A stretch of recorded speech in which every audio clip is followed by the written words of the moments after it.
같이 기도함으로 새벽기도 시작하겠습니다. 하나님 아버지 감사합니다. 하나님이 주시는 은혜로 살고 하나님이 주시는 말씀으로 살고 하나님이 주시는 성령으로 말미암아 우리의 삶이 인도되는 하나님을 경험하며 살아가는 친밀한 은혜의 시간, 은혜의 하루가 될 수 있도록 하나님 인도하여 주옵소서. 살아계신 우리 주 예수 그리스도의 이름 받들어 기도합니다. 아멘. 오늘은 민수기 15장 1절에서 21절까지의 말씀입니다. 민수기 15장 1절에서 21절까지의 말씀입니다.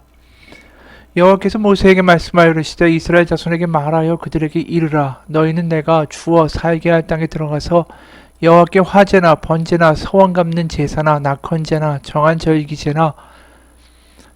절기제에 소나 양을 여호와께 향기롭게 드릴 때에 그러한 헌물을 드리는 자는 고운 가루 10분의 1에 기름 4분의 1 흰을 섞어 여호와께 소제로 드릴 것이며 번제나 다른 제사로 드리는 제물이 어린 양이면 전제로 포도주 4분의 1 흰을 준비할 것이요 순양이면 소제로 고운 가루의 10분의 2에 기름 3분의 1 흰을 섞어 준비하고 전제로 포도주 3분의 1 흰을 드려 여호와 앞에 향기롭게 할 것이요 번제로나 소원을 갚는 제사로나 화목제로 숫송아지를 예비하여 여호와께 드릴 때에는 소제로 고운 가루 10분의 3 에바에 기름 반 흰을 섞어 그 숫송아지와 함께 드리고 전제로 포도주 반 흰을 드려 여호와 앞에 향기로운 화제로 삼을지니라.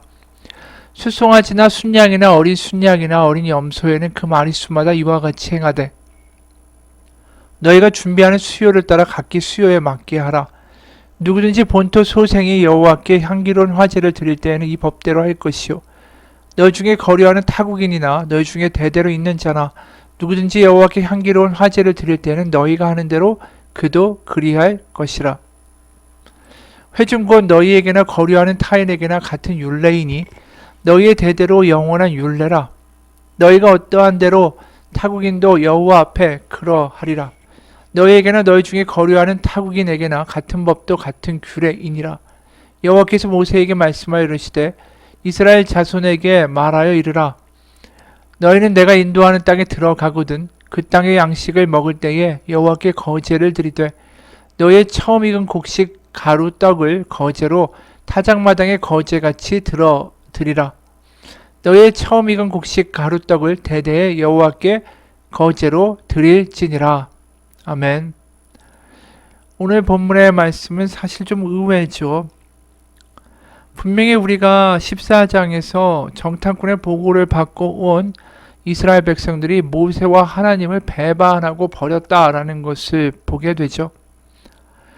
그리고 그들을 다 멸하시지 않고 모세의 중보기도를 통해서 출애굽의 1세대들이 바로 죽지 않고 광야에서 40년을 헤매다가 광야에서 결국 죽게 될 것이다 라는 것을 예고하셨죠.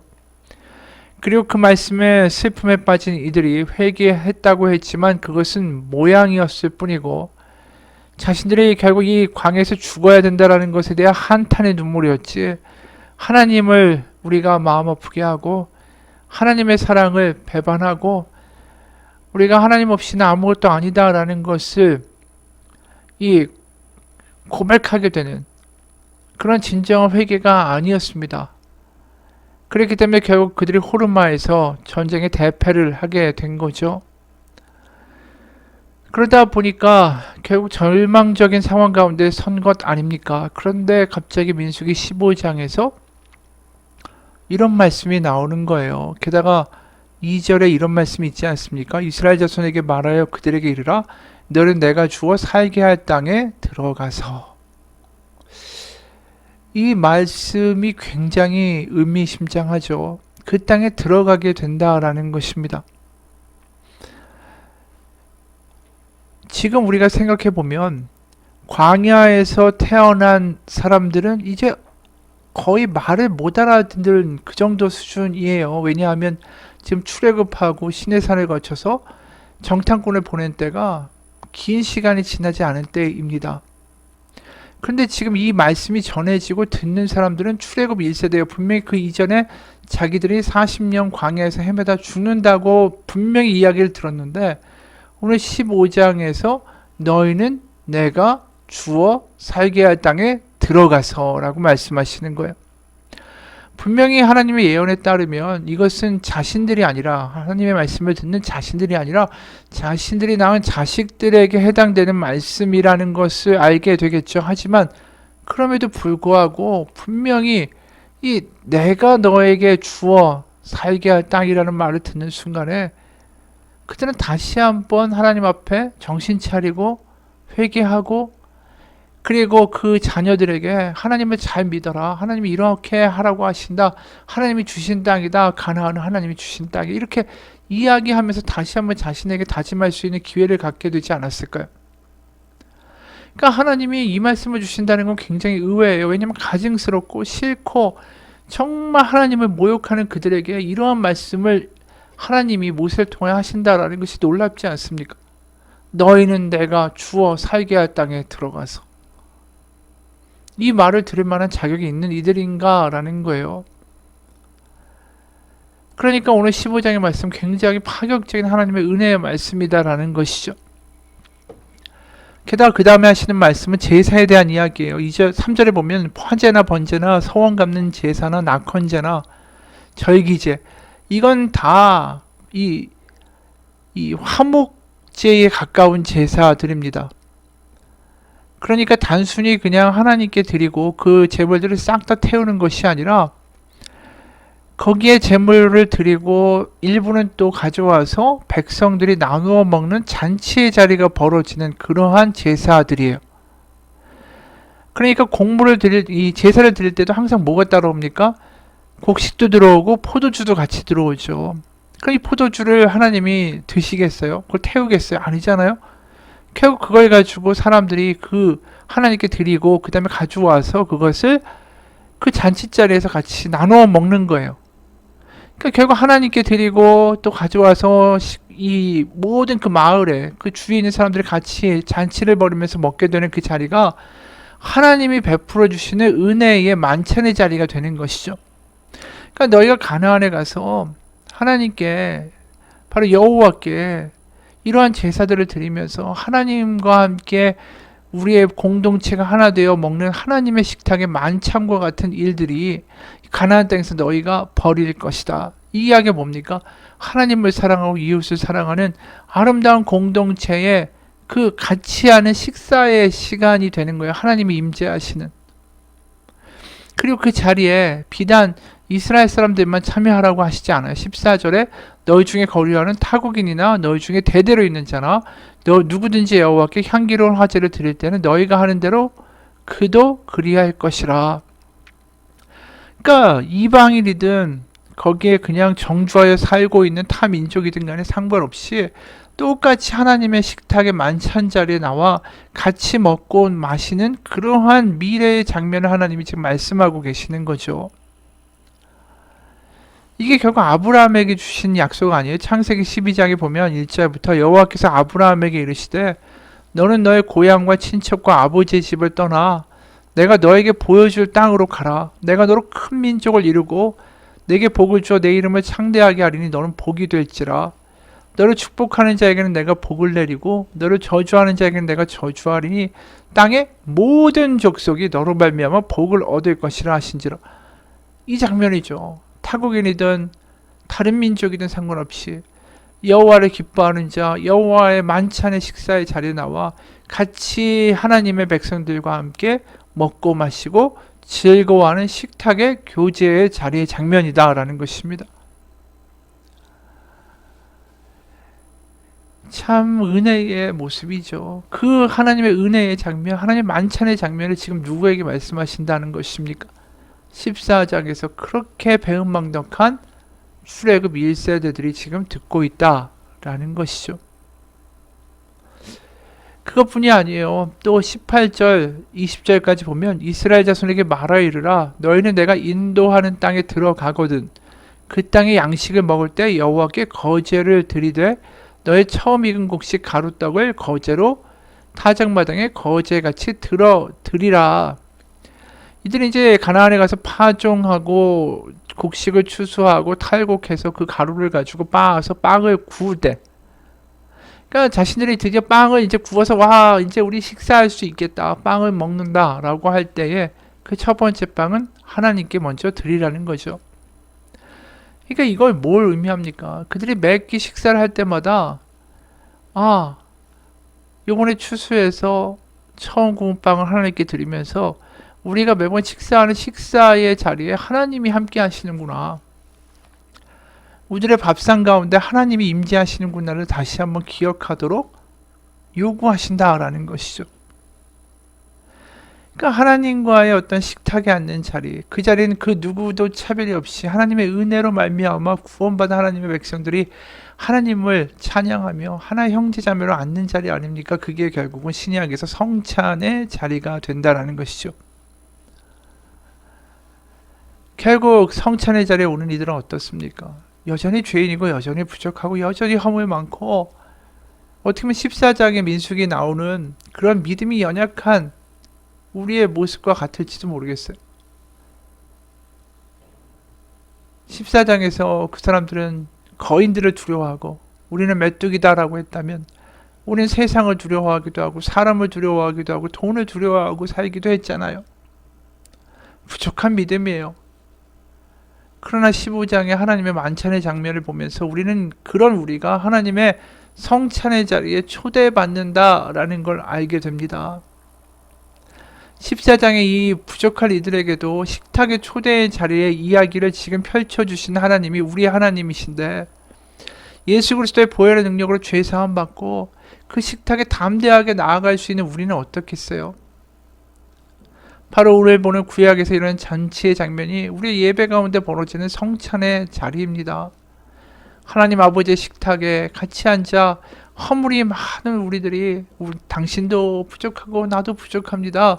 하지만 하나님의 은혜로 우리 형제자매가 됐습니다 하면서 하나님을 기뻐하면서 같이 앉아 예배하고 예수님의 피와 살을 먹으며 그 은혜를 먹으며 하나님의 자리에 그 같이 참여하면서 하나님을 기뻐하고 찬양하는 것, 그게 예배고 그게 성찬의 자리라는 것이죠. 바로 부족한 우리를 손을 잡아서 아버지의 식탁까지 이리와 같이 와서 먹자라고 말씀하시는 분이 누구라고요? 예수님이잖아요. 예수님은 하나님의 식탁에 이리와 같이 먹자라고 우리를 부르기 위하여 이 땅에 오신 하나님의 아들이시다라는 것입니다. 오늘 장면을 보면서 우리는 이 장면이 떠올라요.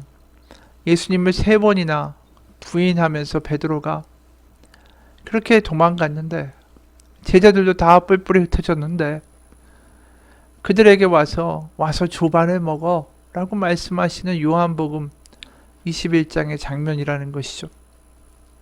거기에 나온 제자들 다 얼마나 자신들이 실패자고 죄인이고 배신자고 얼마나 송구한 마음이 많았겠어요.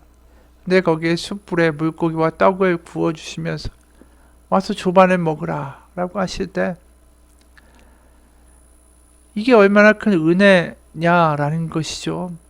사실 우리 입장에서 보면 그렇게까지 3년을 보살피고 베풀었고 가르쳤고 은혜 베풀었고 기적을 보여줬는데 다 도망가 버린 제자들을 다시 상종하고 싶지 않을 거예요, 우리라면.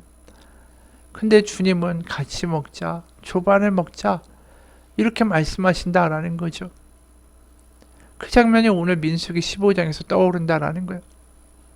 이리 와서 먹어라, 조반 먹자라고 말씀하신 예수님의 말씀에 제자들의 눈에는 눈물이 그렁그렁하겠죠. 그게 성찬이에요. 그게 우리의 예배 가운데 나타나는 은혜의 장면이라는 거죠.